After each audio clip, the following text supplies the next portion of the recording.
পরম ভট্টার ভারত সম্রাট সমুদ্রগুপ্ত পরাক্রমাঙ্কের আদেশক্রমে পরম ভট্টার ভারত সম্রাট সমুদ্রগুপ্তের অনুমত্তানুসারে আজ অযোধ্যা নগরীর এই কেন্দ্রস্থলে এই বিপণী মার্গে বৈশালীর ভূস্বামী সূর্যবর্মা তার 2 জন দাসকে বিক্রয় করিবে।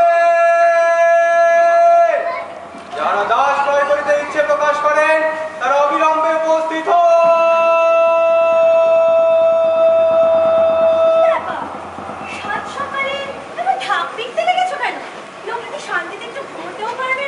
সাত সকালে মানে বেলার প্রথম প্রহর কখন উত্তীর্ণ হয়ে গেছে।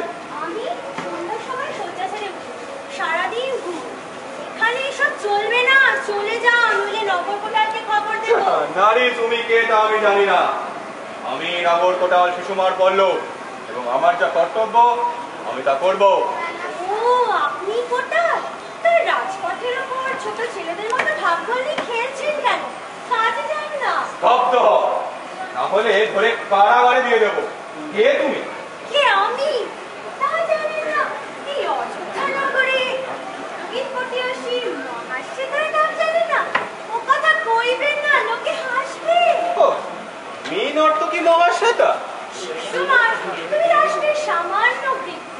তোমার যারা প্রভু সেই রাষ্ট্রনায়কেরা এই মহাশ্বেতার পদতলে লুকিয়ে আকুলি বিকুলি করে সামান্য কৃপাদৃষ্টির লোভে। কাজে সাবধান। এই রক্তচক্ষু অন্যকে দেখিও নারী। প্রতি রাতে তোমার গৃহে যে ব্যভিচারার নাম করতে স্রোত বয় তা আমার দৃষ্টিগোচর হয়েছে। কদিন যাবৎ ভাবছিলাম তোমার নৃত্যালয়টি বন্ধ করে দেব। দেখা হয়ে গেল ভালো হলো।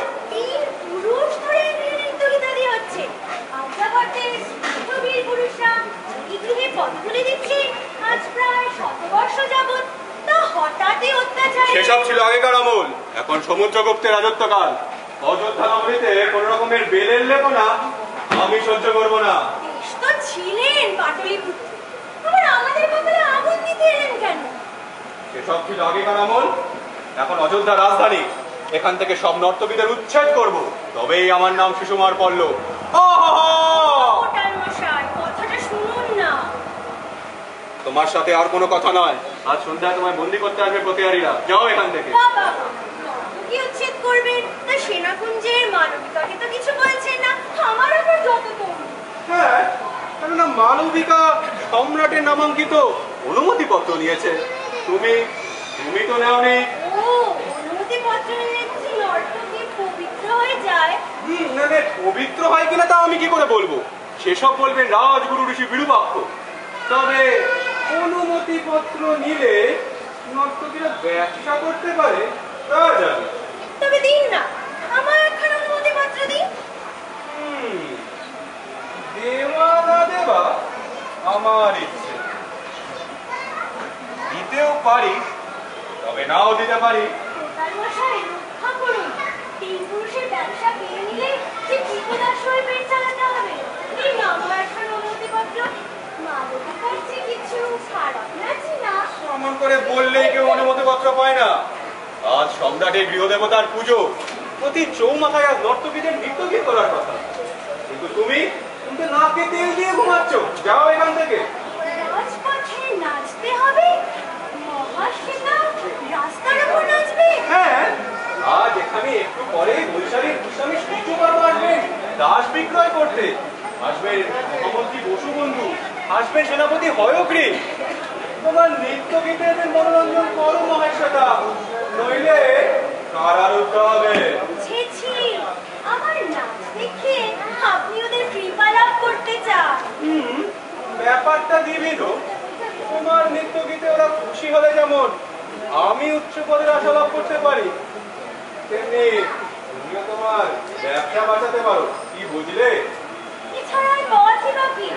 রত্নকার রতি মাতৃকা তিষ্ঠ। 2 সুবর্ণ মুদ্রাও লাগবে। ঘুষ? ঘুষ? অনুমতিপত্র কি গাছে বলে নাকি? অনেক কাঠখড় পোড়াতে হয়। দাও দাও, নগদ ছাড়ো। উচ্ছন্নে গেল। প্রতি পদে ঘুষ। ঘুষ ছাড়া কেউ কোনো কাজই করে না। নগদ ছাড়া যে সর্বনাশ আসে।